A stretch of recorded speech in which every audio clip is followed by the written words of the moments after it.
20% of employees are planning to change jobs this year. This is according to a recent PwC research report where they interviewed 55,000 employees globally across 44 countries. What that means for you as a manager is that if you look across your team, 1 out of every 5 people is either thinking about or dreaming about or actively planning exiting your team, going somewhere else to find a new job. And if you think about that, that would suck. I'm sure you would not like to see them go. So here's my question for you as a manager. Do you know which person that is on your team? Do you know which person is most likely to leave? Do you know why that person might be most likely to leave? Do you know what it is that would motivate them to go find another job, or what about a new job might be attractive to them? Do you know what it would take to keep them? What could you do to make sure that they're not thinking about leaving their job? Can you answer those questions? Probably not. And the reason is because you are not effectively checking in with your people. Checking in means that you're having the conversations with them that really matter so that you know what's going on with them. When you're not checking in with them, that means you can't answer those questions. You don't know what's happening with your people, what they're frustrated with, what they're dreaming about, what they need. And that's probably part of the reason that they're thinking about leaving.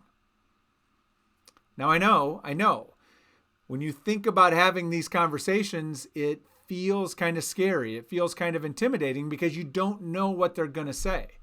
What if you find out that they're unhappy? What if you find out that they think you're a lousy manager? What if you find out they want a raise or they want a promotion that you can't give them? What if you find out any number of things that would be really challenging for you to address? My question is, what's the alternative? Right? Because those things are that employee's reality. The only variable here that we're talking about is whether you know what's going on with the employee or you don't. And when you know what's going on, you can do something about it. You can try to take some action. You can participate in the process. When you don't, they end up quitting. They end up leaving you. Keeping your head in the sand is not an option, right? The stakes are too high. I think back about, earlier in my career, I was a director of HR in an organization, and my boss actually was having one of these check-in conversations with me. We were talking about career development and kind of, I think, building a development plan for me. And she asked me sort of how I saw my career unfolding. And, sort of what my career path looked like or what my goals were. And I remember telling her that, at the time in particular, I was very sort of hungry to climb the ladder, to move up. And so I told her, I said, my goal in the next couple of years would be to move into a role like yours. And I said, but I know, you're here, you're doing a great job. That's not available to me here. So I likely am going to have to find that opportunity someplace else. This wasn't because I was dissatisfied in any way. It's just I didn't think that career path existed for me. And it was interesting because she heard me say this, and she said, well, don't make any plans, at least not yet. She said, I haven't told anybody this yet, but, I'm starting to think about my retirement, and I'm thinking that's going to happen in the next 2 or 3 years. And so she said, actually, I've been even starting to talk with my boss about you potentially being my successor. So, let's have that conversation. So it ended up opening up like a really interesting conversation and path for me. And I think about like what could have happened if we would not have had that conversation. If my boss had gone the way that many people go and that, they don't ask that question or they don't check in that way, how would she have felt, a year down the road when I turn in my resignation letter because I have found a new job and am leaving, and she had all these plans for me, right? Or she was counting on me to be the one who, took her role or helped transition when she was leaving. I was part of the legacy maybe she wanted to leave behind, whatever it was. But I imagine how she would feel as I was exiting the organization if only she had had that conversation. Or I imagine the consequences both for her and for my career had we not had that conversation that day. And so you are right now empowered to make a decision. Which is it going to be for you? Are you going to have the conversation, or are you going to hide from it and face the consequences? How are you going to feel on that day when your best person walks out the door, hands you their resignation letter, and all it would have taken was a conversation or two to keep them? Don't let that happen. It doesn't have to happen to you. So here's what you need to do going forward. As you think about the people on your team, if you're not sure who this person is, if you're not having these conversations, in one of your upcoming one-on-one meetings that you should be having with your people,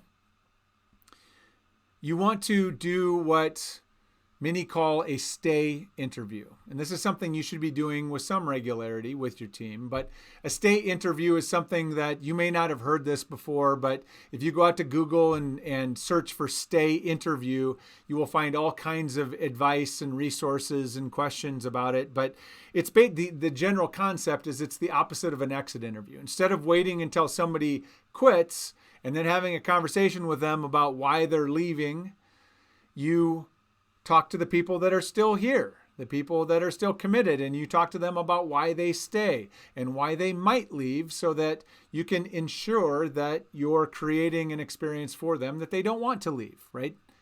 You want them to stay. Hence, stay interview. So when you sit down to have a stay interview, you're going to use questions like this. And like I said, you'll find a ton of them online, but here's a few that I like. What's your favorite part of your job? Or what do you love most about your work, about your job? What kinds of things do you look forward to when you log in the morning or you come into the office in the morning? What frustrates you most about your work? What drives you crazy about your work? What would you change if you could? And then, and this is the money question, if you were to ever leave, why do you think you would leave? What would it be that would cause you to leave? And I know that question feels scary, but it is a magic question if you ask it with the right intent, if you ask it sincerely, and then listen to what they say.